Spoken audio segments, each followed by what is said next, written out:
High প্রিয় শিক্ষার্থী বন্ধুরা, আসসালামু আলাইকুম। আশা করি সবাই ভালো আছেন। আজকে আপনাদের সামনে একটি খুবই গুরুত্বপূর্ণ টপিকস নিয়ে আলোচনা করব। আজকের আলোচ্য বিষয় হচ্ছে অ্যাকাউন্টিং থিওরি এর 13তম অধ্যায় হতে এক্সপেক্টেড রিটার্ন নির্ণয়। আমার অনলাইন ক্লাসগুলো সবার আগে পাওয়ার জন্য আমার চ্যানেলকে সাবস্ক্রাইব করুন, লাইক করুন, বেশি বেশি শেয়ার করুন। Let's go.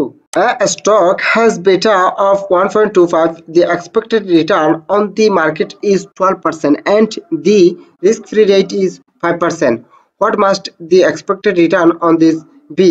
অর্থাৎ এখানে বলা হয়েছে বিটা হচ্ছে 1.25 এবং মার্কেট রিটার্ন হচ্ছে 12%।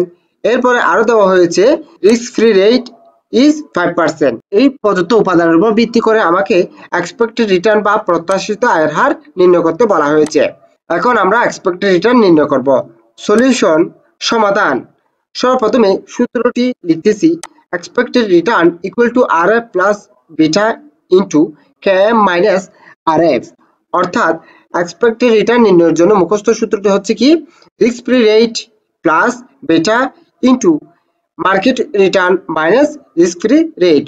মুখস্থ সূত্রটি লিখেছি। এরপরে প্রদত্ত প্রশ্ন থেকে মানগুলো আমি সংক্ষিপ্ত আকারে লিখে নেব।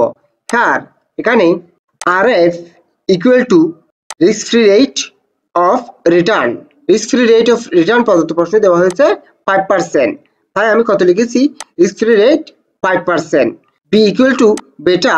বেটার মান হচ্ছে 1.25, যেটা আমি বেটা ইকুয়াল টু 1.25 লিখেছি। এরপরে আছে কেএম। কেএম মানে হচ্ছে কি মার্কেট রিটার্ন। তাই KM equal to market return equal to 12%। এটি লিখেছি। এই যে দেখুন, মার্কেট রিটার্ন দেওয়া হয়েছে প্রদত্ত প্রশ্নে 12%। তাই এই যে কেএম ইকুয়াল টু 12% লিখেছি। এই যে আমি এক্সপেক্টেড রিটার্ন নির্ণয়ের জন্য মুখস্থ সূত্রটি লিখেছি।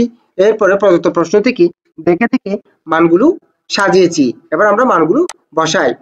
RF equal two 5%। তাই আমি এখানে লিখেছি 0.05 আরএফ এর পরিবর্তে, প্লাস বেটা। বেটা ইকুয়াল টু 1.25, যেটা আমি এখানে লিখেছি 1.25। এরপরে আছে কেএম। কেএম মানে হচ্ছে কি মার্কেট রিটার্ন, যেটি 12%, লিখেছি 0.12 মাইনাস আরএফ।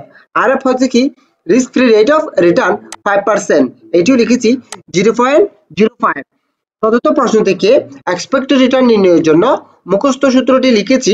এরপরে মানগুলো আমি সূত্রের অনুসারে বসিয়েছি। এরপর ক্যালকুলেশন করি। 0.05 প্লাস 1.25 ইন্টু 0.12 মাইনাস 0.05 বিয়োগ করলে অবশিষ্ট থাকে 0.07। এরপর হচ্ছে কি 0.05 প্লাস 1.25 into 0.07 equal to 0.0875। 0.0875 এর সাথে যদি 0.05 যোগ করা হয় তাহলে হচ্ছে 0.1375। একে যদি 100 দ্বারা গুণ করা হয় তাহলে হচ্ছে 13.75%। অর্থাৎ এক্সপেক্টেড রিটার্ন হচ্ছে কি 13.75%।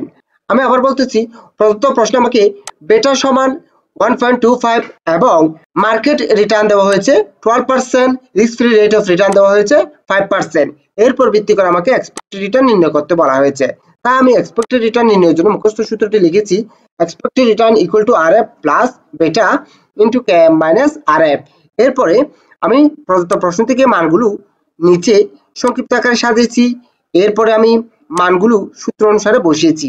এরপর ক্যালকুলেশন করে পেয়েছি 13.75%, যেটি হচ্ছে কি এক্সপেক্টেড রিটার্ন বা প্রত্যাশিত আয়ের হার।